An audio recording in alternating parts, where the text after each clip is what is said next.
On today's episode of Stansplaining, we talk to Mazbou Q and watch his just incredible journey from going from a musician, hip-hop artist to TikToker, Instagram, YouTuber, which opened doors that he never thought possible, which is a core theme I always talk to people about, that having this sort of opportunity that comes from your content is something that people don't expect to happen, but it opens doors that just blow your mind. The places that he's gone and what he's about to do is incredible. And if you want to watch how someone else has done that and build a career out of it, today's episode. Let's get into it. Welcome to the podcast. Thanks for coming on. Thank you so No. much. Why don't you quickly introduce yourself and we'll get going? What's up? It's Mazbou Q, aka the rap scientist, artist, producer, and content creator. Love it. That was like one of the smoothest ones we've had so far. That's so good. You practiced that one. Hey, super excited to have you on, actually. Before Shai reached out to you to invite you on, I didn't know you're in New Zealand or from New Zealand. I had no clue. And I've been watching all your content. And she was like, oh, do you know this guy? And I didn't actually know the handle. Right. But then I was like, nah, I don't know. She's like, oh, no, he's really cool. He does this thing. And she showed me. I was like, bro, fuck. I watch all this guy's videos. Are you kidding me? I watched all his videos. And then, so you came on. So I'm super excited about this. Pumped. A lot of the team are like our team's has this weird thing with music and stuff like that. We love this environment. So it's kind of a pretty interesting podcast for me to hear. Not putting any pressure on you, and you got to live up to the name. Yeah.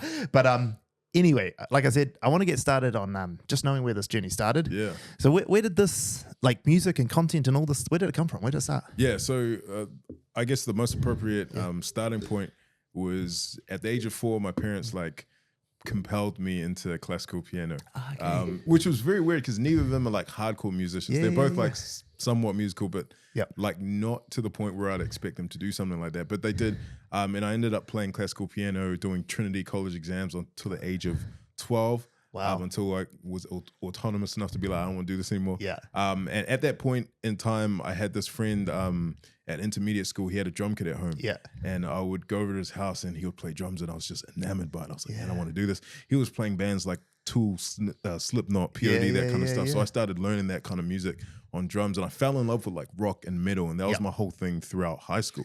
Cool. Now, I would get into all the other band nerdy stuff, like concert band, jazz band, and all this kind of stuff. I just kind of fell in love with music, but primarily it was punk, rock, and metal.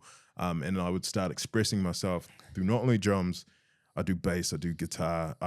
In my last year of high school, my music teacher made me be a vocalist. He the band boys, because we went to Manero High School, which wasn't. Oh, really? Yeah, I'm from Manero too. Oh, for real? Yeah, cool. Yeah. So it wasn't a hard out rock school, right? No. So my band was the only rock band there. Yeah. And our a new music teacher there, he was pretty excited about it. Yeah. So in my year 13 year, he was like, "Oh, we're gonna enter you boys in rock quiz." I was like, "Oh, let's get it." Let me get my drumsticks out. He's like, "Nah, you're on vocals."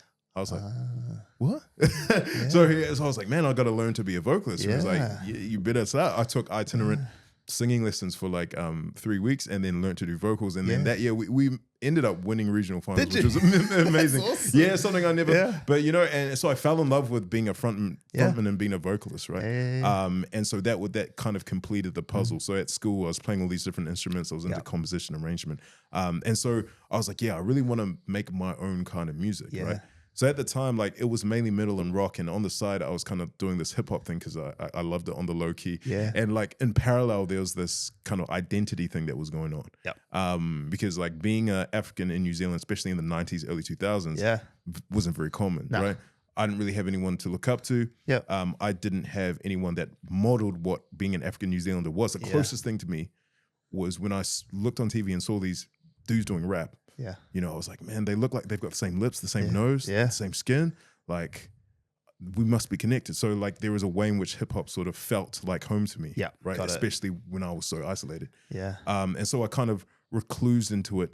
And at the same time, when I got a bit older and started accepting myself for who I was, I got into the music of my household, which was Afrobeat and that kind of stuff. And I thought maybe a good way to connect with who I am in terms of my identity would be to create this music, which is a fusion of Afrobeat, hip hop, and all these kind of things that will feel at home to me. And then I started bringing in the middle and the rock and all this kind. So when I was on that journey of fusing all these things together, I noticed I was like, hey, look, all these music, they have similar grooves, similar rhythms across them.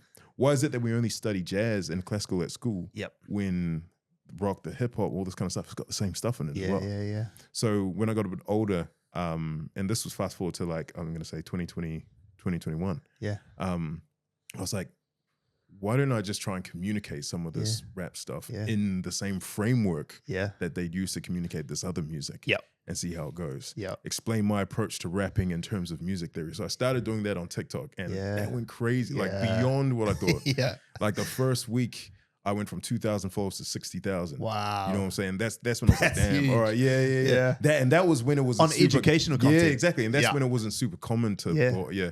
So I was like, okay, there must be something here. Yeah. People in the comments started calling me the rap scientist. Yeah. People were saying, yo, I wish you were my lecturer at school. I would have paid attention to music. That's So I'm like, cool. man, there must be something to this. Yeah. So it ended up sort of evolving from me just explaining my approach to me literally like researching this rhythm theory stuff, tapping into the stuff that I had sort of grown to know as I played drums when I was young. Yeah. Developing more of a consciousness and intention behind it, and then putting it, framing hip hop in that. Yeah. And people were just loving it, and cool. basically Just gone from there. off. Yeah. Bro, that's so good. Can I ask how old you are? 35. Oh, yeah, 35. Yeah. I was going to say, I think it sounds like the way your journey went with rock and everything. Yeah. You must be around my age. So I'm 37. Okay. Because like, I was the same, right? Like I grew up in Manadua. Rap was always there, but like there was a period of punk rock, like that, like Channel Z at a period of time when our childhood was like the channel. Yeah. You know, like my FM was there, but like Channel Z like took over the airways for a bit, right? And I was thinking, oh, you must be closer to my age than some of the kids who work for me because you have that understanding. But like that story's epic. I love that you decided to take this music theory and turn it into content because it's not really normal. Yeah, so I discovered. I guess I was a little bit surprised as to why the stuff was taking off so much. But I think what I did, what I realized when I was looking at other music theory creators, is that they're so very entrenched in staying within the conventional Western music theory kind of ways of expressing things, whereas I'm kind of springboarding off that and making it more accessible. Plus, I'm using music that people actually love to listen to, and stuff that hasn't really been touched by that domain before. I think that's the combination of those things was sort of what made it caught fire. And there was like things that you do in your content that like, even when I was watching it, you have these realizations as a listener of like, I know that intuitively. I knew it, but I had no way to articulate it. But you then gave us the language to use it. Even like the way, I can't remember whether it was the video, but like, I don't know how I got to it in my head, but it was from watching your videos of like rapping's like percussion. Yeah. Yeah, I can't remember which video you said, or somehow when I was watching a video, like you made me make that connection of like the beats of it. When you don't really typically think of that as vocals, like if you don't know and don't have the language. Yeah, well, the beautiful thing about like sort of what I'm able to do is that, like you say, a lot of people understand rhythm intuitively. Like everyone's culture. You know, drums. I'm going to say drums is probably more fundamental than melody. You know what I'm saying? Everyone has drum. Everyone beats on things to communicate. So everyone has this intuitive understanding of rhythm, right? But when it comes to expressing it in specific contexts, sometimes they can't make these connections. You know, sometimes they're like, when they're clapping along to something, they don't realize that clap subdivided means something else in another context. So I'm just like highlighting that, and they're like, oh, whoa, all of a sudden. And I'm saying, hey, look, you don't actually need to go to school and learn music theory in the most conventional means. Even like the diagrams that I use in my videos, they're not like normal music, sheet music or anything like that. Because I try to stay away from that. As soon as you show that to people, they switch off. Because they think, oh, this is music theory, something I can't do. I'm trying to communicate, hey, music theory is only thinking about music. It's not doing it in the specific way. It's just thinking about it. Right. So as long as you can provide a way that allows people to think about it, then you can provide a means for them to 100% to learn. I totally agree. I always think like we talk about in our business like how important language is, and like if you don't have the language of something, you can't understand it. And like I think that's what you give your audience. That's what you gave me as a listener. Like as an audience, I was like, oh, here's some language I can talk to this about. And then like you listen to other music now, and I'm like, oh, I get it. Like I get what he was talking about. I understand. I can speak to it now. Before I was just like, I feel it. And there's a feeling.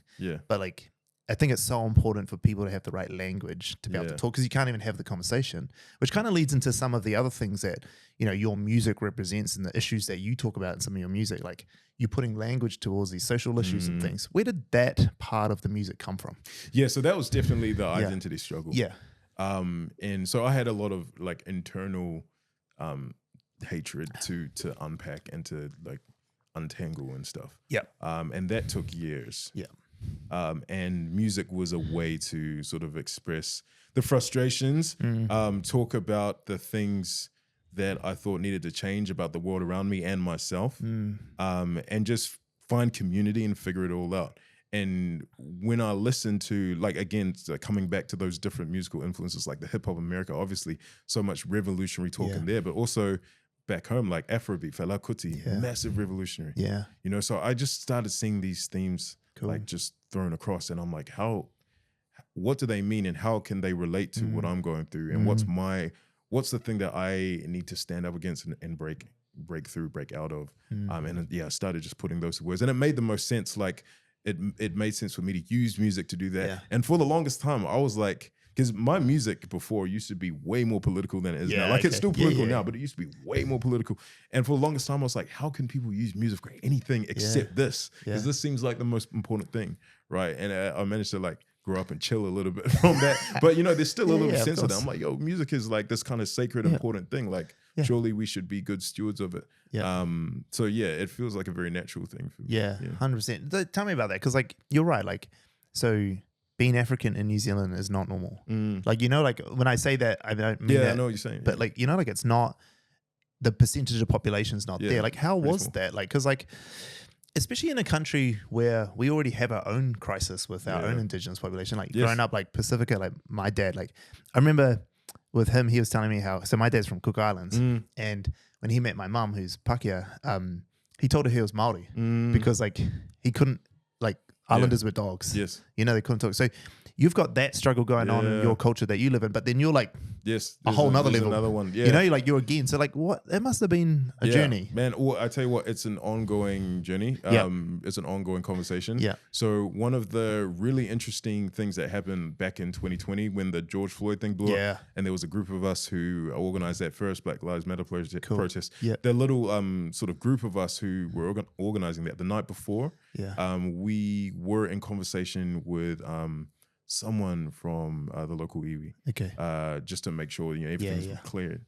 And what they were saying is like, you need to understand that Māori people are the black people in New Zealand, and that rubbed a lot of us the wrong way. But I could understand what the sentiment was. Yeah, you know, I could understand it, and I think that was, even though like I feel like we can unpack a lot about that, and that needs to be pushed back against. There is an interesting point in there that I had to hear. Yeah, like I'm like, okay, the targets of systemic oppression and violence in New Zealand, the primary targets are Māori, right? Yeah. So there is a sense in that needs to be held in regard and that needs to be considered, right? And even though me as like a black person in the global context, the racial dynamic sort of pushes black people down even a bit further. Yeah.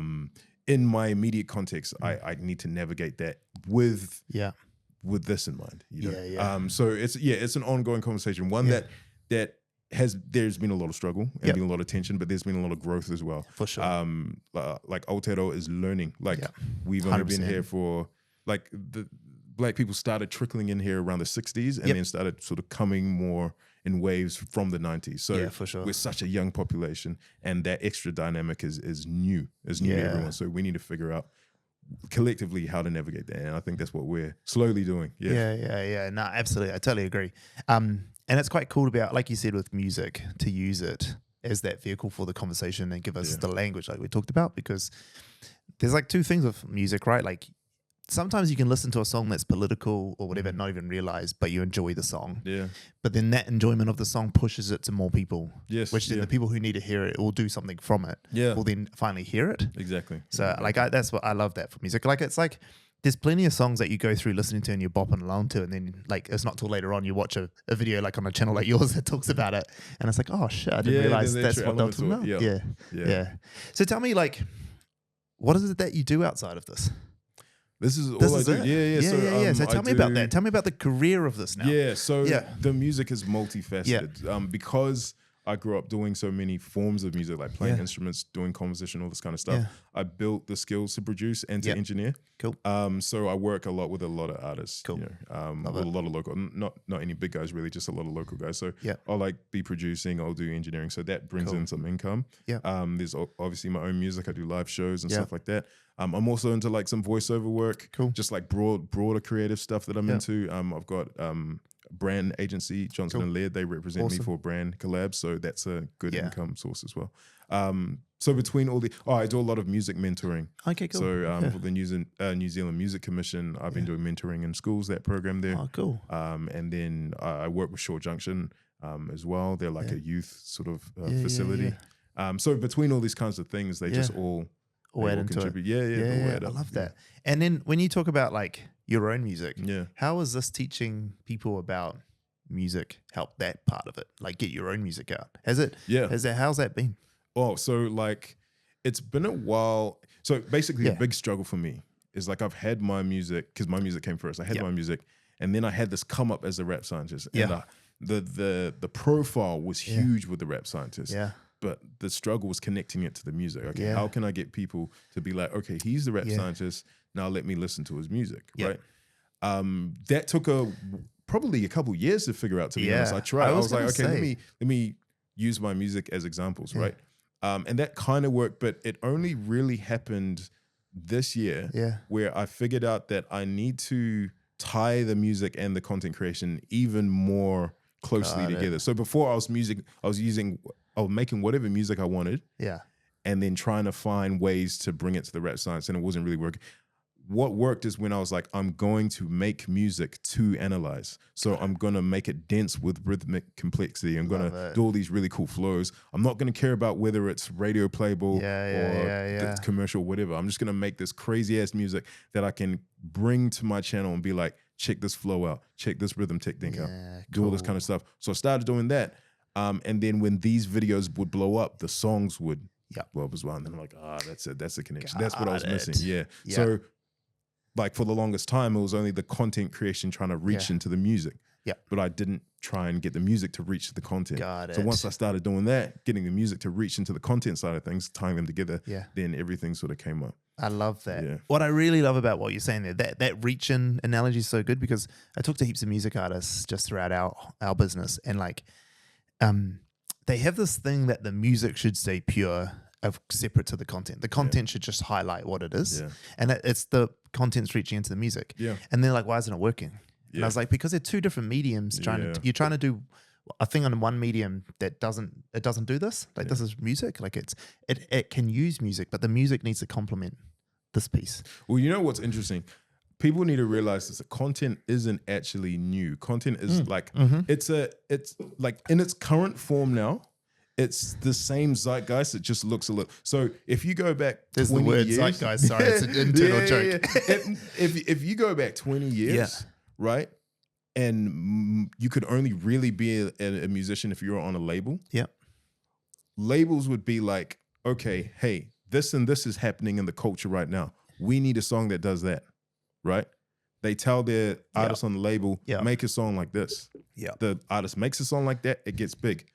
That's the same thing as now. That's exactly the same 100%. Thing. That's making music for content. Except the content back then was in magazines. It was in E! Channel. It was in all the Vibe magazine. All the all these centralized medias. That was the content back then. Yeah. But now the content is TikTok and Instagram. Yeah. Right. But it's the same idea. So if there are these things happening in the culture, primarily driven through Instagram and TikTok and these online mediums. Yeah. In order for your music to do well, it needs to be speaking to that. 100%. It needs to be relevant, right? Yeah, it needs to be part of the cultural conversation. Yeah. And we say that all the time, like content's not new. Yeah. Like William Shakespeare made content, like it's still content. Yes. Like everyone made content, and even his content, if we think back then, it still was relevant to the times. Like it had to be in the cultural conversation at the time is why it worked. It just adhered some core human themes. The difference is now that as a content creator, you have the power to actually start the conversations that you want. Yeah. Which is crazy because, like, again, 20 years ago, I wouldn't have been able to do this thing with the music. If I started talking about rap songs in my music, where are people reading about rap songs? No one's gonna pick it up. But now I'm creating this conversation on my channel, right? And then I'm making the music that's speaking to that conversation, right? So people are really interested because they've seen the videos. They're like, yeah, I'll listen to the music as well. Yeah. And there's no possible way for like a TV producer to be like, oh yeah, this would be good content when it's never been done before. Yeah. Like there's just no way for them to have the evidence to go, let's give them a because it costs millions to produce stuff for networks and stuff, or hundreds of thousands. So they're not going to go, oh, let's give it a crack. Yeah.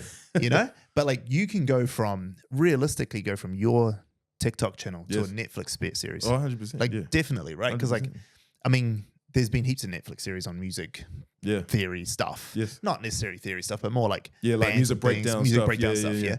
And so like that can happen now. So you say you're taking away the gatekeepers for this content styles, right? Well, that's what I've always been saying about like social media, like current social media. It's basically the democratization of media content. content. You don't have these big players that are deciding everything. In fact, now the big players are like they're like subservient to, it's crazy. They need to figure out how to 100%. Like all these big labels before, now they're like trying to sign artists being like, hey, man, what's happening on the TikTok? What's happening on the Instagram? Yeah. So artists are kind of like, wait, what do I need you? If I still need to make Instagrams and make reels and TikToks that go viral to get my music out, why do I need you for? You know?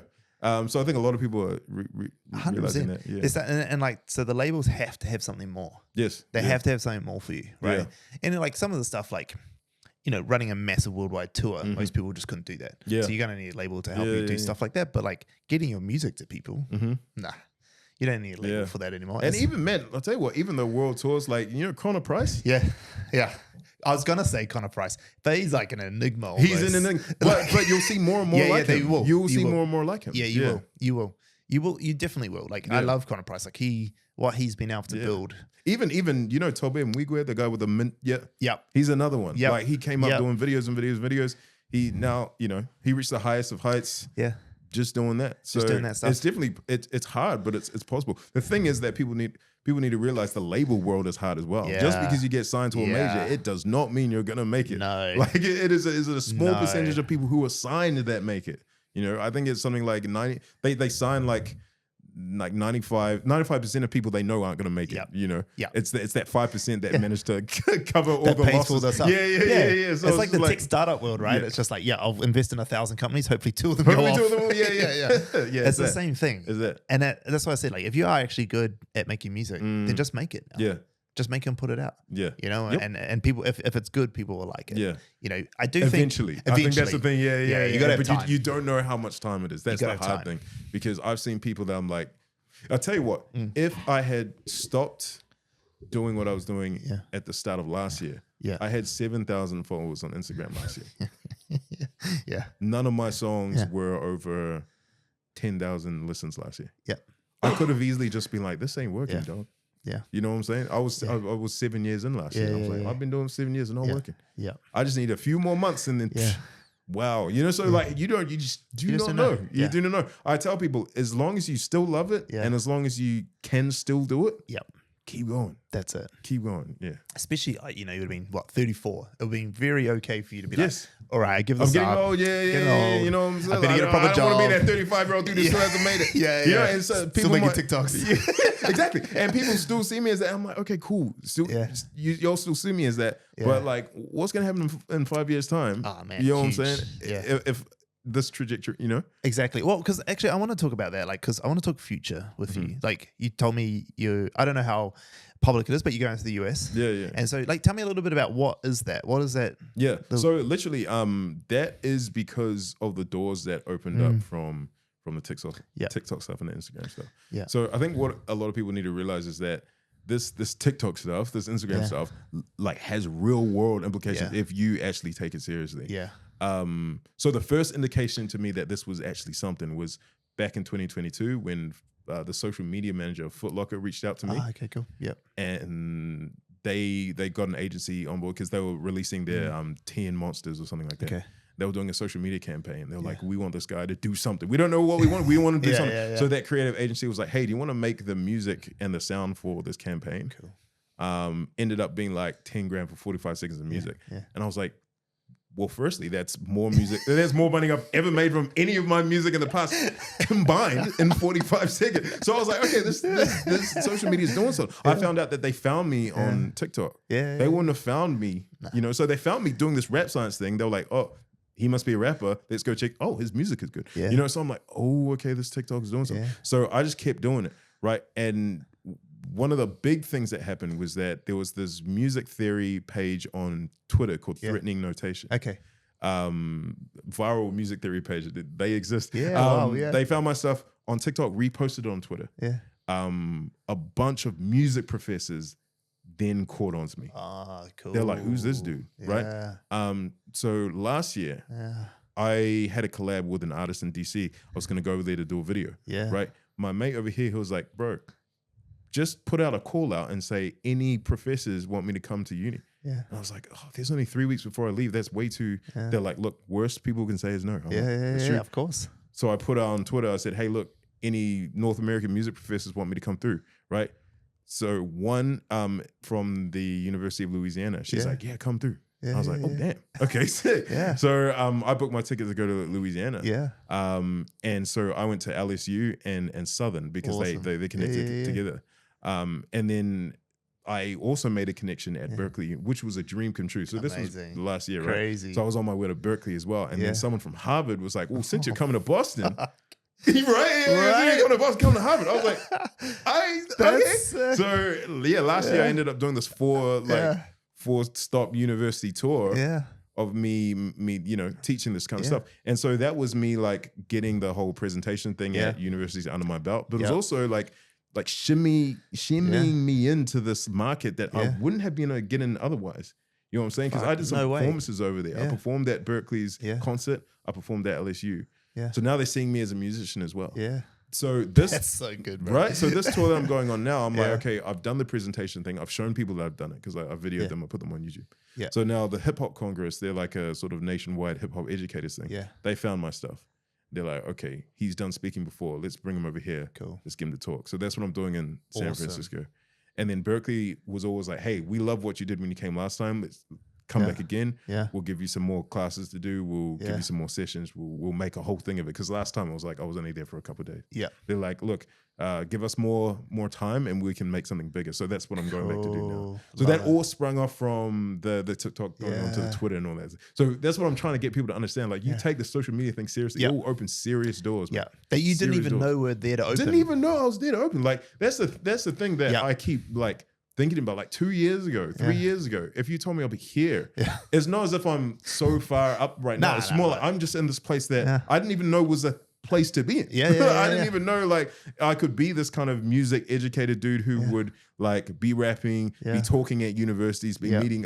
I've had some crazy people follow me because of this thing. Like this year I had Lupe Fiasco, I had Joey Badass, that's Kev on stage, Jacob Collier, Andre Drummond. What? That's so cool. What? Like it's not and like it's mad because they get exposed to my teaching. My teaching intimately connected to my music, so they get exposed to my music, and it's that's mad. So cool. It's mad. I love that. And so I'm assuming that then Berkeley and stuff like pay for you to be there and stuff. So you're getting paid to be doing the stuff that you are going, fuck, this is fucking cool. Exactly. Yeah. So this trip is mainly financed by the Berkeley project. I love that. It was incredible. Bro, that is so cool. Well done, bro. Thank you, bro. That's fucking epic. I love hearing these sorts of stories, of like, I tell my clients all the time, like, will come in and they'll, like, the big clients get it, like the big corporate clients, they all understand, but like the small clients who come in, they're like, but what is this going to do? Like, how do I measure brand? Because, you know, we do a lot of organic content in our place. We don't do much paid stuff. It's all about organic, building your own community and followers for our brands. Like, what is it going to do? And I was like, you know what? I actually have no fucking idea because we don't even know the doors that can be opened. You don't know what can be. But we do this right, and people are going to come knocking, and you're going to get offered a 7-figure contract or something that you didn't even realize was something you could help with. Like, that happens with us all the time. Like, people give us opportunities. They're like, wait, where did this come from? You know, like when we took over 660's socials this year, we were like when I said to the guys, I was like, bro, 660 like want us to run their socials. They're like, bro, we used to do like LinkedIn posts. Like, now, you know? And I was like, but if you just stick at the thing long enough, like, and you get the audience and people see the value, don't, like, what I try to say to people is like, don't try and tell people how you solve their problem. What you do is you just showcase all your value and then someone will solve it for themselves. They'll go, I know how to use your thing because I know my world better than you do. Yes. But now that I know your thing, I know how it integrates. Yes. And so I'll start the conversation with you. And now that once they have us one-on-one, we can give them more value. Yeah. And go, this is how I could do it too, blah, blah, blah. Yeah. Actually, no, that's really true because like most of the comments or most of the interactions that I have around this thing, people will come and be like, bro, I've been trying to do this thing for ages. I watched this video, some video that I didn't even, I'm like, oh yeah, I made that video, right? And they'll be like, that made so much sense to me. Yeah. And so like, you know, I'm following you because of that video. I'm like, yes. Yeah. I just have to, you know, showcase my value. Like, here's what I know. Here's what I, That's it. And then people. That's cool, man. Yeah, man. That's fucking cool. What do you, like, I know we just said that you don't even know what doors can potentially, but have you got some like dreams and goals of where you think this can go in the next sort of 6-12 months? Or what you want? Well, sort of on a longer scale. Okay, yeah, cool. Yeah, whatever scale you think. Yeah, I'm interested in like TED Talk type vibe. I'm interested in like masterclass eventually. Yeah. Maybe like collabs with people like Lupe Fiasco who have done the MIT thing. Like Ninth Wonder, like some of those sort of hip hop legends that are into the education side.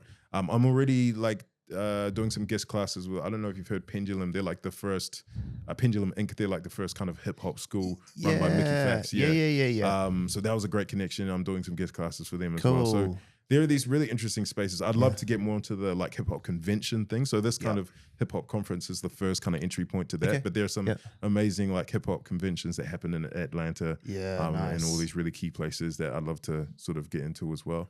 I'd love to eventually like maybe like be some kind of consultant or some kind of like person who works with these labels. So if a label's still doing this thing where they're bringing in young artists, they're like, hey, look, we've got a rapper here. He kind of sucks a little low-key. He's got a great image. You know, he's got all these other things going for him, but his flow's trash. All right, send him to the rap scientist, man. He'll fix him up.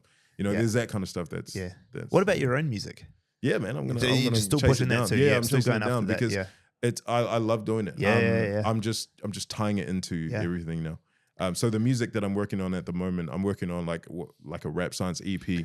So it's my first kind of body of work where the music is like the music and the content, you know, they're hand in hand. Tied. They're tied in. So all this stuff is like super technical, like it's super like polyrhythmic, all these kind of weird things that the average listener might be like, that's weird, but you know, you give them some context to it, then they'll go back, they're like, whoa, you know. That's cool. Have you thought about like just reaching out to artists and doing some shit with them? Have you tried like some of the big guys and just you just shoot your shot?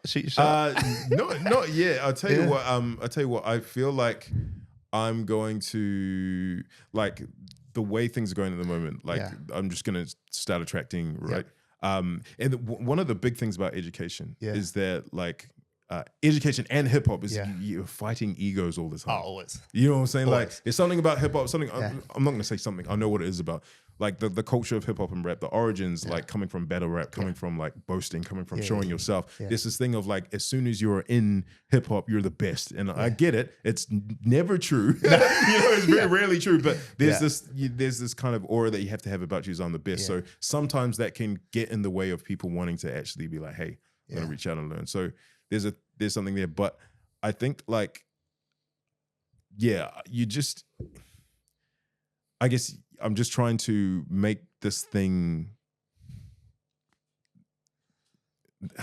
Sorry, I've kind of lost No, you know what? I know what it is. Yeah. I honestly, you know why I know what it is? It's because we see it with our clients all the time. Yeah. The actual answer is the same thing of when your friend or whoever always told you to just reach out to the universities. Yeah. Is you just got to do it. Yeah. You just got to do it. Like there's always a reason not to do it. Yeah. But honestly, like if these guys are already following you, I think that's it. I think just that's do it. How fucking sick would it be to like do something with Lupe? Yeah. That's the thing. So a lot of people hit me up and they're like, hey, are you gonna hit up Auckland University? Yeah. And I'm like, if they're interested, if and when, like my door is open, but like how can I know this is gonna sound a certain way, but how can I have just gone to Harvard and Berkeley College, right? And then go knocking on the door of university, please, can I speak there? No, man. I'm going back to Berkeley. So, you know, if you want me to come to you, my door's open. Do you know what I reckon it is though? I reckon they just don't know. Yeah, there's a bit of that. There's so much there's so much in industry that like there's so much out there. There's so many people out there. They just have no clue. Yeah. You know, like even inside the office. Oh, like we were talking about Emma Chamberlain today. How you were surprised I'd never watched a video of Emma Chamberlain. And you're like, how have you never seen it? I was like, bro, I'm 37. Like she's 23. Yeah. Like I wasn't going to watch a 17-year-old girl on YouTube when I was 32. Like I was just like, that's just not what you're going to do. Yeah. But like for universities, like if they know you and you know you do this and they're not doing it, then that's a bit of a dick move. But actually, like the other thing I think with a lot of Kiwi brands and Kiwi institutes and stuff like that is that they have the same mentality of like, oh, I couldn't ask him. He would say no. Right. I don't think I could get him if I wanted to, you know?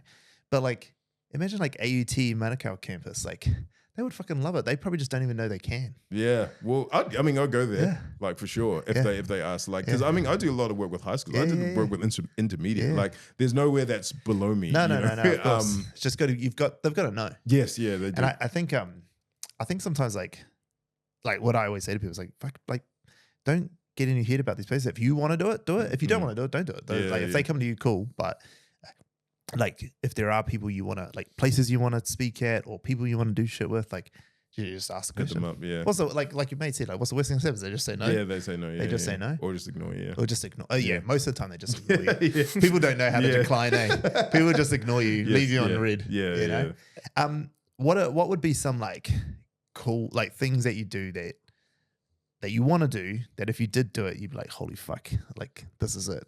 Like, is there things that you still like, or milestones you want to hit? Oh, yeah, like big milestones. Yeah.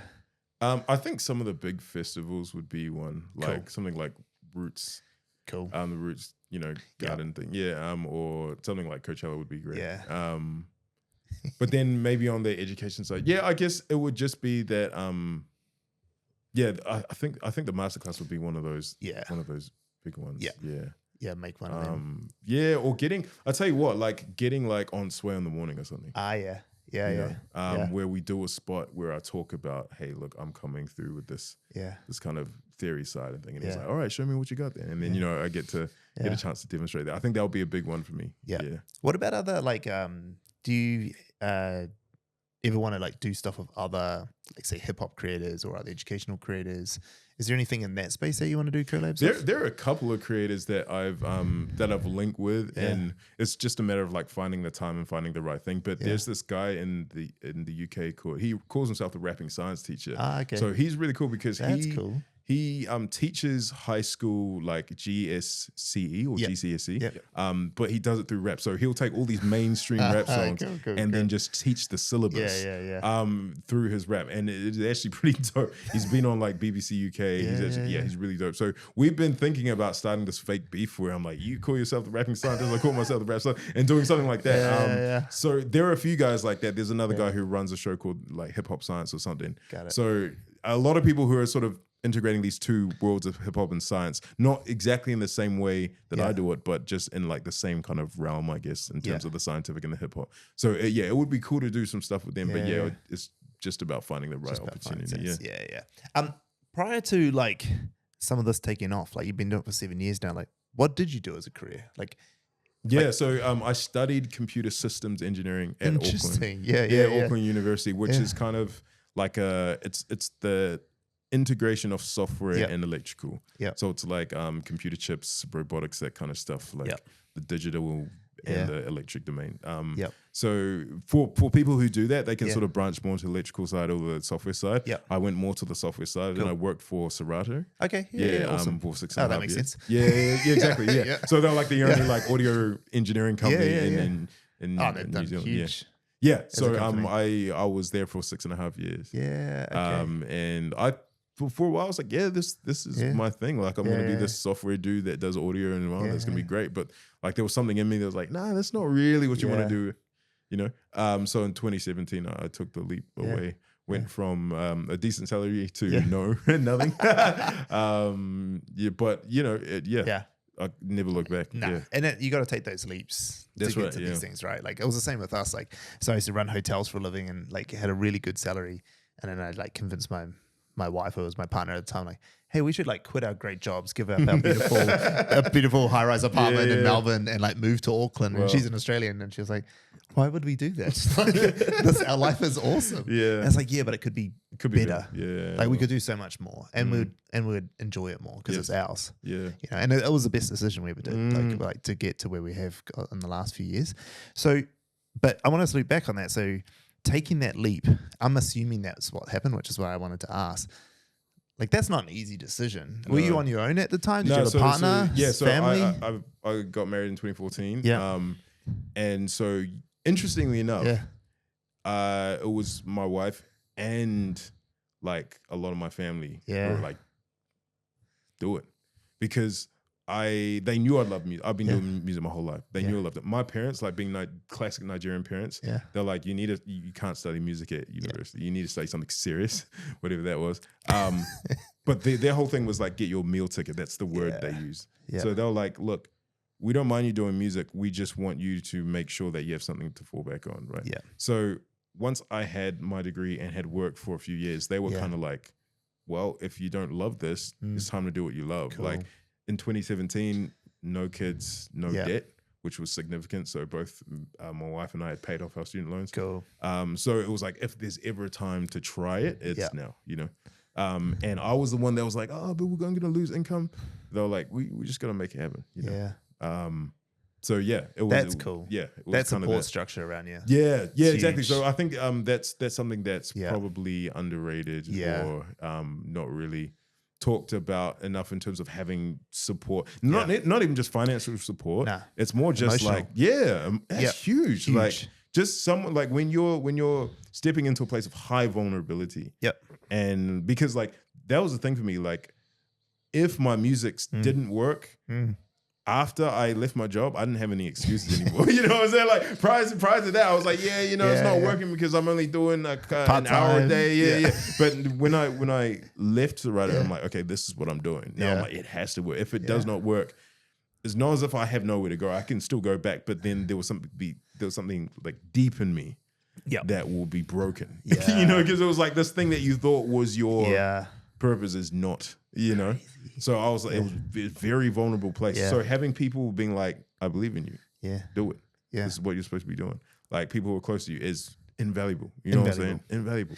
People don't understand how like you almost can't do the thing without that. You can't. Yeah, you can't. You know, like last year, so we'd been, you know, we're coming up to our 5th year. Like we're in our 5th year of business. We're about to have done 5 years of business. But last year went to New York for 10 weeks in October through to mid-December.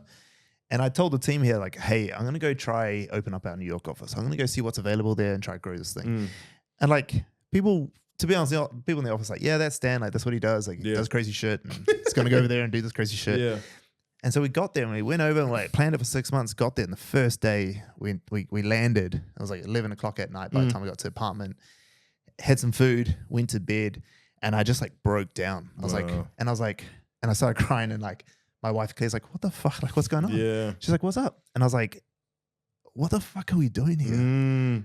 Like, I'm a fraud. I can't, this is New York. Like, this is the city. If you can't make it here, you can't make it anywhere.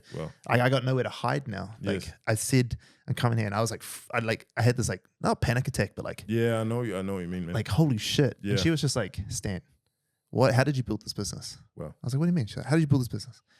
I put out content and I had coffees with people. Okay, do you know how to put out content? I was like, yeah, of course I know. She's like, so put out some fucking content and go meet some people. And she says, all you got to do. Just do the thing. Yeah. And if it doesn't work, that was the point of the trip. Well, the point of the trip was to make it not work or work. There was no middle ground. It either did or it didn't. She's like, and it was so good because I was like, I'm usually that person for her. Because like I'm usually the you're the straight and narrow. Like I'm the guy. Like I'm like, no, I've got this. And then like without that, I reckon I would have, if I was on my own, I might have just jumped on the next plane home. Yeah, man. I might have just been like, this is fucked. Yeah. What a lot of people don't tell you about jumping into your own thing is that the hardest thing to deal with is not the external circumstances. It's not the loss of income. It's not the, trying to find your way, trying to do your own taxes or anything like that. It's the internal voice. The one that screams at you, like constantly being like, hey man, like what are you doing, bro? Yeah, what are you doing? I don't think you can make it. Like constantly battling that. So to have voices on the outside being like, no, you can, because you can't win that fight with that internal voice all the time by yourself. Nah. You know, like no way.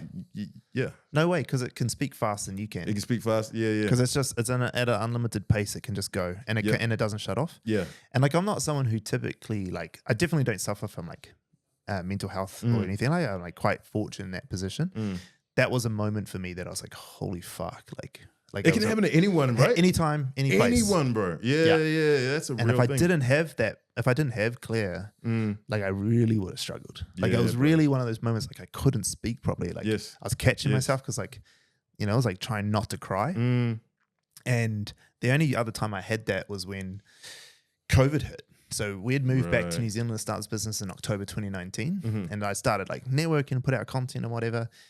And then March, 23rd or whatever, fucking lockdown. And that first week of lockdown, I was like, oh, Claire, I fucked up. Yeah, man. Like, where are we going to make money from? Like, the world's changed. Like, what are we going to do? And I went into, like, the first time I ever felt, like, what I now know is depression of going, like, I didn't, and I wasn't so worried about me. I was like, fuck, I fucked up her life. Yeah, like, man. You know, I made her give up everything. And now we're in our mate's spare bedroom. Wow. Yeah, I went from this high-rise apartment. Yeah, man. 6-figure incomes to, like, spare bedroom. Man. And it took me like, she just left me alone. She just like, I know what you need. I'll bring you food. Stay in this room. You've got Assassin's Creed. Just play Assassin's Creed. She's just like, I know what you need. You just need to get out of your head. Well, so go play Assassin's Creed so you get out of your head. Yes. You can just get away, escape. I'll keep you fed. And for like 2 weeks, she just had my back. Wow. And then she's like, it'll be fine. And then after 2 weeks, like I came out of it. And I realized what I needed. I needed community. And we started, like, I found like a few other Māori and Pacifica small business owners who were also struggling. And we created this thing called Ninja Network at the time. And those were small Māori and Pacifica businesses who were also all like, Māori and Pacifica business at the time, like, were overrepresented in businesses failing. Because like they didn't have these support structures around them. So we ended up building this massive community that just like grew like wildfire. Because they're all like, we fucking need this. Yeah. And so I guess my point is, like, to your point, is that don't underestimate external support when you're going through those moments, especially when going out on your own. Yeah. Like, it's fucking huge. 100%. Yeah. I like a lot of the guys in this team, like, they don't see it or know it because like they weren't there, and they just see like, Stan, he's the boss, like whatever he wants to do, just does stuff. And it's just fucking good. But it's like at the moments when you're at your lowest, like if you don't have that people around you, you won't survive. Yeah. So that's cool to hear, because like I hear a lot of people want to go out on their own, and I'm like, who got around you? Who's in the team? Who you talking? Well, who you just talking to? And if you don't have like a significant other or family, like go find one. Yeah, bro. Like go find a family. Like there's communities out there who want to be part of that. Like go find them. Yeah. I'll tell you what, like the other really big support for me has been like the dudes who play with me live. So my live band, because a couple of them have been my friends for years. A couple of them came from my old metal scene through to here. And they've played all my shows, like all the small ones with like 2 people coming through. So all like the big stadium ones, right? Yeah, cool. And what people need to understand about not just music, but any kind of journey, it's not that, it's this, right? And sometimes it's that, right? So when you're going through a phase where things have felt like they've been going well for a bit, and then for some reason they're taking this big dive. I remember there were these moments where I was just so low, I might have played a show might have gone okay, but there was just no one there. There was a dead crowd, and I was like, bro, I'm in my 30s, what am I doing? Like, what's the point? And I've been ready to give it in, and like it's been my band members who are like, let's go. Let's go. You got to keep going, bro. Yeah. That's cool. And I'm like, damn, how you of all people, how are you believing in me right now? You know what I'm saying? Like, you who I can barely afford to pay sometimes. You're like, we got to keep going, dude. Yeah. That's cool, man. Bro, it's crazy. You need that. You need that. And I think it's like saying, we try and instill in the team here, like for each other. Like we have every morning briefing that's about like shouting each other out. Like just, and the culture that it breeds is that like, when we're at your lowest, this team's like, they can see it. That we know this guy needs it. We know this girl needs it. Like, let's give her what she needs. Yes. Like, they're each other's band members, right? Because like, you'll see it, bro. Like, hey, like in the morning briefing, someone's like hits the rock bottom. Yeah. Yes. And then the rest of the team just goes, don't worry, we got you. Like, what do you need? Like, we got you. Like, we'll get you back to where you need to be. That's it. Without that, like, you just fall over. Yeah. We're social animals. Yeah. You know? I tell you what, like I always, all that kind of like super corny motivational content. I always kind of despised it when I was like working, as in my corporate job. I was like, this is so lame. Like, but as soon as like I was on, as soon as I was doing my own thing, I'm like, I understand this, bro. This makes it like because it, you know what I'm saying? It makes so much. You need it. Like you actually need it. Like. It feels corny when you're on the outside because you're not, you don't have this voice telling you that everything you're doing is wrong and you're never going to make it. As soon as, you're doing your own thing and then you hear that stuff, you're like, bro, it's all, this whole thing is mentality, bro. 100%. It's all mentality. It's because like when you're an employee, you don't have to decide what to do. Yeah. You get told what to do. And you know that paycheck's coming. Yeah. And it's like, actually, if this doesn't work, that's on you, bro, because you told me what to do. So I just do the thing. Yes. But then when it's your decision, you're like, oh, wait, if I get this wrong, this is on me. Yeah. And so then you start you start like the Instagram quotes and you start being like, oh my God. Start putting them on the wall. Start putting on the wall, You start like liking all these like Canva posts. Start posting them, start listening to Joel Osteen. It's wild, bro.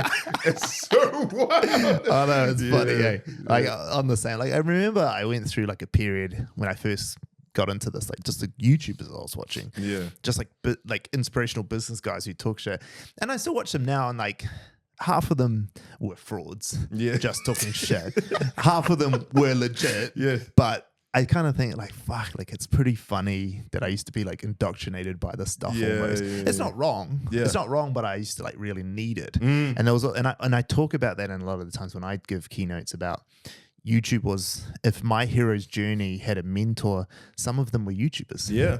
They were my people, like who taught me like the ways of what I needed to know and help me through these moments. I had Claire as a support person going, you know what to do. Like, you've got this. And then I finally built a community of other business owners.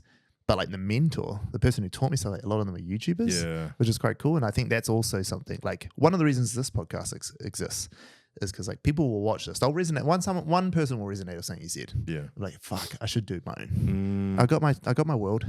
I don't have any debt, no kids, no worries. I got my family with me. It's time to go. Fuck Good it. idea. Yeah, let's do it. Let's give it a crack. No, I love that. Fuck, went on some tangents. Tell me, in terms of like where this career is heading, where do you think for you the development comes? Like, where are you seeing your shortcomings of what you've got to learn and grow as a person? Yeah, so man, I guess the whole public speaking thing. Yeah, I've always been okay with public speaking, but I guess doing some presentations now, like some actual ones, I'm like, oh, yo, there's a whole ass art. As much as there's an art to this rap thing, that you can't just step into rap and all of a sudden be this amazing thing. Like there's a science to it. Yeah. There's that same stuff in public speaking and presentation. And I'm like, I am lacking there. Like, and if I want this to be something that's, big for me, I really need to learn that. Cool. Yeah. So that's a huge, how are you going about that to crack that? Man, to be honest, I haven't really had the space to sit down. Yeah, fair enough. I've kind of just been paying attention to a lot of the sort of paying more careful attention to a lot of the presentations that I watch.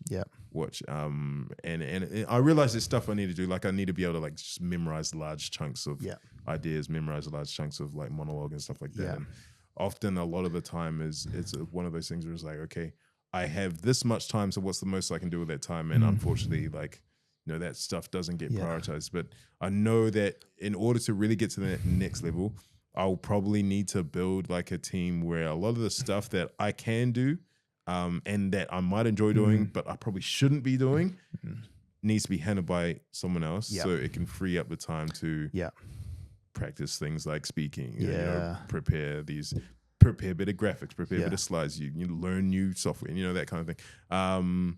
So yeah, that's probably the big thing. Yeah, that's a huge thing, man. Presentation, like public speaking, is like the number one fear, right? In the world, like for everyone, like it's a huge thing. And there's like you say, I really like you said, like there is a science to it that if you don't know, you'll never know. Like unless you get taught it. Yeah. I went through a lot of like presentations, coaching. I got a good friend Miriam who taught me a lot, and been on a few courses and stuff. And like the thing I probably learned, like that I took on as the best feedback, was less things in it. So every talk, the less is better. That's interesting. Like if you can get one whole hour long talk with just one key idea, just one idea, just do it. Wow. Just one idea expressed 3 ways. It's like the perfect thing.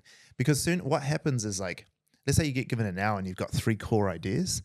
Sometimes like you can spend too long in one. On one and then you have to rush through the others, yeah. And it's like, why did you waste that? Just get rid of that one and talk more about the other one. Talk about the first one. You know, and like what happened is what ended up happening for me is like I did one really good talk and they're like, at the end of it, they're like, but I got this question. And that was the thing I wanted. Like, because you want the follow-up. Like, I want a call to action, which is ask me more questions. Yes. Or you want them to bring you back and do another talk and pay you again. It. Can you do that second idea, please? Yeah. Part 2. That's it, bro. Yeah. That's exactly it. That's true. You're on part 2. Yeah. You know, so like, and actually you'll get a better talk. Yes. Like it'll be a better conversation if you just take one idea and fully develop it with people. So by the end of it, like they fully understand it. Yes. And the whole idea of like expressing it 3 ways is that not everyone understands everything. Yeah. So you give them 3 opportunities to pick one they get. Pick one that they get. Yeah. Yeah. So that was like one of the best things I got taught. And then the second thing I got taught was it's not about what they learn, it's about how they feel. How they feel, yes, yeah. It doesn't matter what they learn. If they feel something, if they go through an emotional journey with you, they'll come out there and going, I need more. Yeah. I need more. You made me feel so good. Yeah.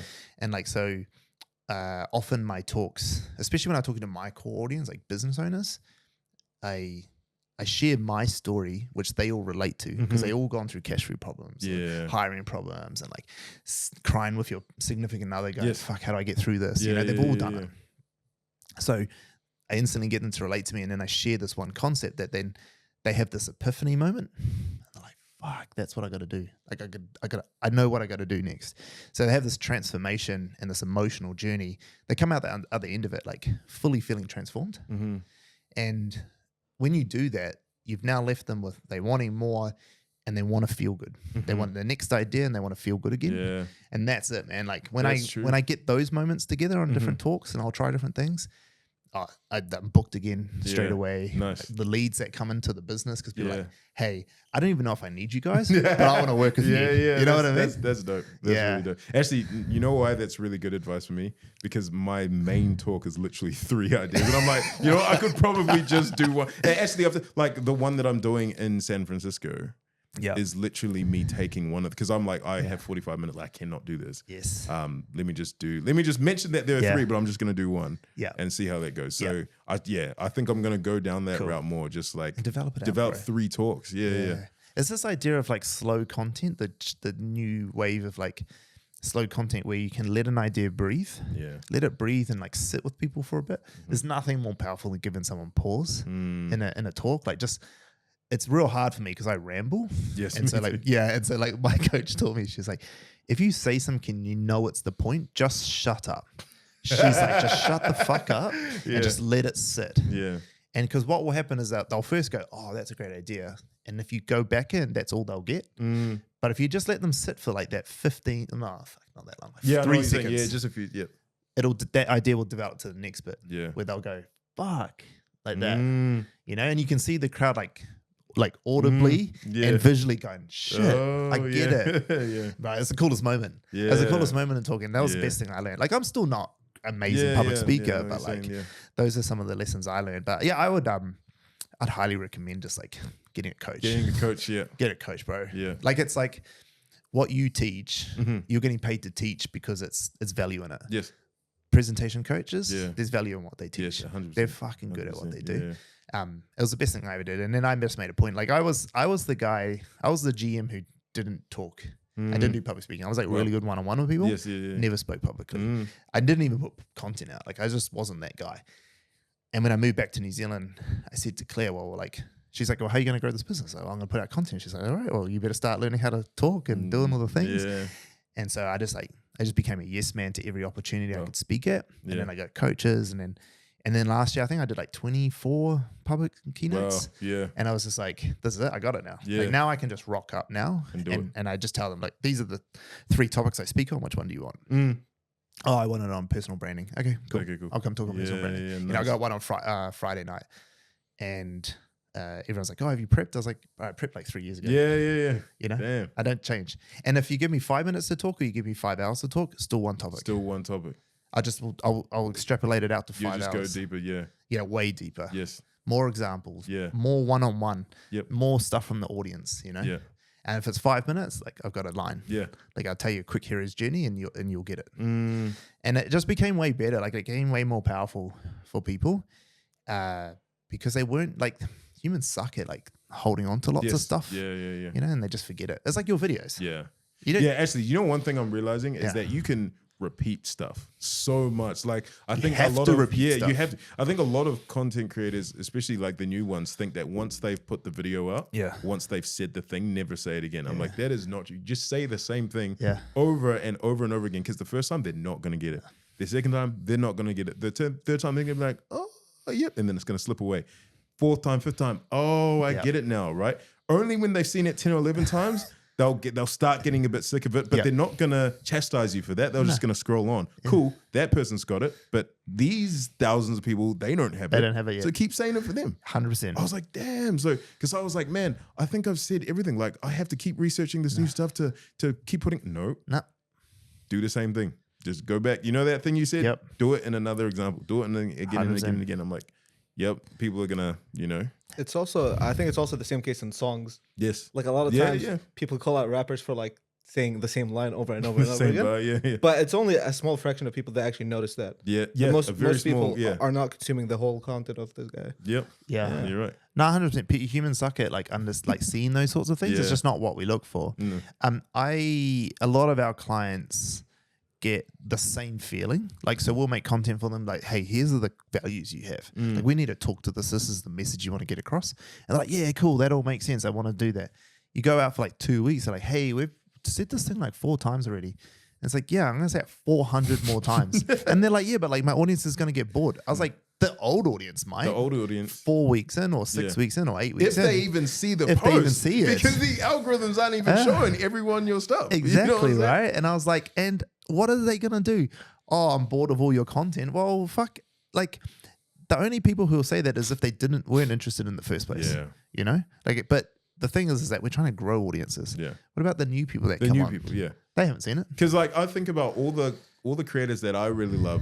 If they show me something that I've seen it again and again and again, I'm gonna be like, yeah, fair enough, just scroll, right? But I'm not gonna hate them for it. No. You know? I'm not going to hate them And for it. but for some reason we think that our people are gonna hate us when we do it over again. But they're not. They're just gonna, if they've seen it before, they're gonna scroll. They're just gonna They're scroll probably by. still gonna like it. Yeah. And then they're gonna scroll. Then you know? scroll on by. And it's going to help the next person. Yeah, it's gonna help. Yeah, no, I'm solely for that. Like, just repeat the same shit. And like, I'll say to my clients, you watch my content, right? How long you've been on my LinkedIn or whatever? And they're like, oh, I've been following you for 3 years. I'm like, yeah, I've said the same shit every time. Every time. Play the long game, be good to your team, Yeah. and fucking do the work. Yes. I don't change what I say. It's the same thing. I might it's a different piece of content, but the message is the same. Yeah. Like my messages have never changed, you know? yeah. Yeah, so that's a good point.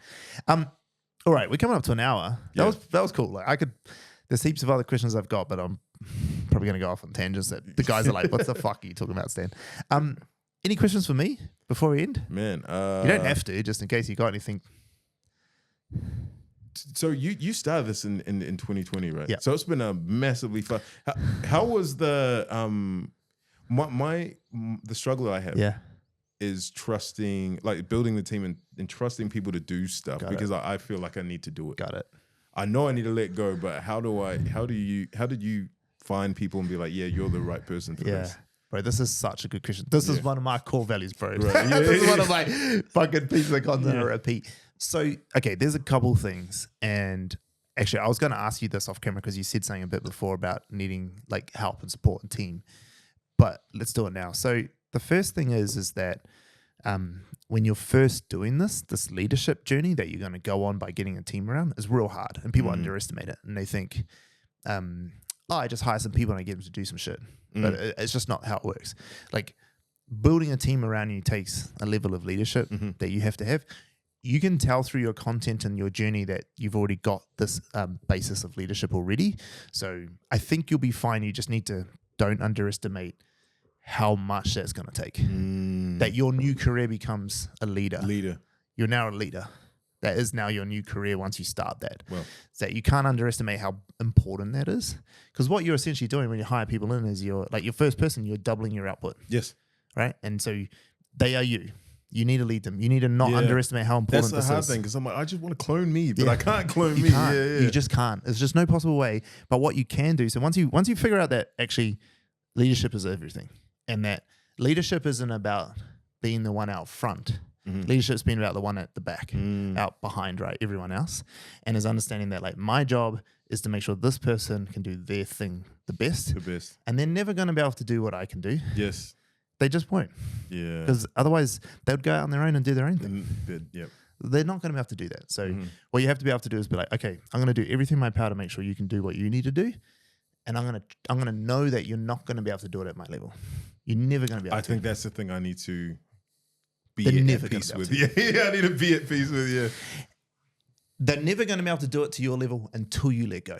And then what you'll find is that once you do, so before I get to that actually, so leadership. Yes. The next thing is that when you delegate work to people, you start off delegating things that it's okay if they fuck it up. And it builds trust for you. Because like you give them a little bit of things, just go for it. Like, what's the worst? Okay, I can put this fire out. They might fuck it up, but I can fix it. Right. Okay. But if I don't let them fuck it up, they won't ever get to where they need to be. Yes. Because people don't learn from getting told. Actually, it takes them 1,000 times, right? Yeah, you got to build your physical. We just talked about it, right? Yeah. People learn by fucking up. Yeah. They learn by getting it wrong. So you got to let them do it, let them fuck up, and be like, bro, it's all good. Like now we know what to do now. Let's just do it properly next time. It's all good. If they keep fucking up, that's just incompetence. But like that's a different story, right? That's different. Yeah. They probably will fuck it up a second time if you didn't take the time to make sure that they know how to do it better the next time. But first of all, when you hire people in, be understanding that this is a journey. Yes. Like I talk about like you finding diamonds in the rough. Like you got to polish them. You don't find staff who are already nice, beautiful, polished diamonds. Yeah. You got to get them in. You know they're good people because you've hired on people. You've hired the person. Yeah, this is a good person. I need to polish them up. I need to get them to where I need to be. So that's the first thing. Is like understand that this is a journey. I need to delegate them stuff that they can only, if they fuck up, it doesn't bring my whole brand down or my whole business down. And then once you get into that, the third thing is once you have these people trying stuff, you have to fully just let go. Let go. You just have to fully let go. And you just have to be like, you know what? This is the outcome I want from you. Can you do it? Yep. And just see how they go. Wow. And just let them do it. Yeah. The hardest thing for you is like the let go piece. Because you're going to be like, it's my brand. I got to do these things and all this stuff. So just don't give away the whole thing. Don't give the whole thing. Don't give the whole thing to them. Like start with like, so like for you right now, like what's a task that takes time that you hate? Or not hate, just like I want to get rid of. Video editing. Okay, cool. Yeah. So video editing is an easy one. Yeah. Because you just don't post it. And yeah, it might have cost you some time. But what you can do is like you can either go and get a video editor full time, depending on your budgets, right? You can go hire a video editor full time and just try stuff with them and keep working with them. Or if sometimes what I like to do, what I did in the beginning is I just went on like things like Upwork and stuff, and I just found 10 of them. And I just like, because I didn't know how to, I like to interview and do an interview process. And I just gave them all the same project. So what? And I gave them nothing. Like I just gave them a piece of content and I said, make something. And they're like, what do you want me to make? I was like, you tell me. Well, like here's the raw material. Yeah. This is the story I'm trying to tell. You tell me what it is. And why I do it that way is like, I want to see how they problem solve. Yeah. I don't want to see how they do editing. Because actually the editing is not the hard part. Yeah. That's easy. You're monkey. I want to know how you problem solve. Yeah. Like how did you take this thing and figure out what was the problem that we needed to achieve from this and then solve for it? And so that's what I'm looking for. So the hiring process is real important. But editing is not a hard one. It's not a hard one to delegate. Your short form clips and long form clips. I've started doing long form clips. Yeah, for YouTube. Five-ish minutes is the most. So I would it depends on budget. Like if you got budget for a full timer, that's a whole different story. Yeah. Because the budget for a full timer is I'd put an ad out, put on whatever platforms you need to put ads on, and I'd put it out on your platforms, and then I'd run a group interview. I'd get all 20 of them together, and I'd test for personality fit. Like who's the right person? And if it's your first hire in your business, then like you need to know them. Like you need to be like, bro, we're going to hang out. Yes. We're going to be mates and this is going to go. Well, because if on your 20th hire, you don't need to do that. That's a different thing. You're probably not even going to talk to those people a whole lot because you got other shit, right? Yeah. But at first sight, you got to be mates. So you got to hit them on personality. Okay. But then you also got to understand, can they edit? Yeah. They might not edit like you, but they can edit. They got the skill set. They problem solve, and I can get along with this person. Mm-hmm. And then once you do that, like you then have to know, okay, well, here's my rough diamond. Now let's give him some shit or give her some stuff. Then polish it up a little bit, give them feedback. Understand it's going to take about 3 months before they're in the right spot. You have to cough up that money until you get them there. Investment, yeah. But the moment they take over, Yeah. bro, how much time do you spend editing? Too long. Right. Too long. Imagine what you can do with that. Wow, yeah. So like, it's like, oh yeah, but it takes 3 months. That's fucking ages. Let's say they're full time. That might cost you like 15 to 20 grand over that 3 month period. And it's like, yeah, but like in the next 3 month period, you can probably make 50 grand with all that time back doing all this. I don't know the numbers. I'm just making shit up. Saying, yeah. So that's kind of how I look at it. It's like understanding that like you're never going to find people like you. Trust that you're a good enough leader. Like respect the process of being a leader, that you're going to have to polish these diamonds, and then just give them a little bit at a time. Let them make the mistakes. When they make mistakes, that's good. Celebrate it. Like when they fuck up, be like, yeah, cool, man, all good. Give them shit. Like I give them shit all the time. But like certain people, you can give shit and it's good for them, and other people you can't. You can't. Yeah. Other people that'll cry, and it's not, but that's fine. Like they're just different personalities. You just have to know. It's like they've got certain people now. Team that if I did what I did to him, they'd walked out. They'll walk out. But that's okay. Yeah. Because it doesn't make them less than him. Yeah. It's just different. Just different people. They're just different people. You gotta learn how to lead them. So don't underestimate the leadership journey, bro. It's huge. I can tell that you can tell people who are natural leaders. Right. There's a certain, you can just tell in the way that they talk and they speak and they think of stuff. Like people even people who like your decision to bring social issues into your content and your music, even that shows a level of leadership that most people don't have, because you're willing to have a conversation. And that's all leadership is, right? You're willing to have the conversation. You're willing to have the conversation with this person about their editing. Yes. That most people, bad leaders, will just be like, they're shit, fuck, get rid of them. Yeah. I fucking hate that person. Why are they not doing what I'm saying? Whereas a good leader is willing to have the conversation with the person and say, hey, bro, what's happening? Like, what's going on? Are you all right? Are you all good? Yeah. Like, what happened here? Like, do you need some support? What can I do with you? You're willing to have that conversation. And if you're not willing to do that, then don't get into it. Be a solopreneur. Yeah. Just be a solopreneur. There's nothing wrong with being a solopreneur. Yeah. My brother, I used to give him shit because he's like a mortgage broker. And I used to give him heaps of shit about, bro, you're a shit leader. Like, be a better leader, build a bigger team. And then like I realized, I was like, he's not a leader. He's not a leader, yeah. But he doesn't need to be. He makes more money than I do. Why the fuck? He's fine. Yeah. He's a solopreneur. He can stay a solopreneur. And that's fine. And that's okay. I don't think that's with you though. And I don't know you really from bar soap after this conversation, but like you can tell people, there's a thing like we used to talk about in the hotels, like you can smell leadership. Like you can tell by the person. This person gets it. They just haven't had enough experience in the role yet. So that, bro. I appreciate it. I don't know if that makes all sense. Yeah, it does. Thank you. Is your Instagram quote for the day? For sure. Bro, that was awesome. Yeah, thank you so much for coming in, man. I really appreciate it. Good luck on the trip. Yeah. I'm guessing you're going to put up some content from it all? On YouTube, probably, or something like that. Something, keen to watch it and keen to see it roll out, bro, and see where you get to. Cool, man. Appreciate it. Awesome. Cheers. Right.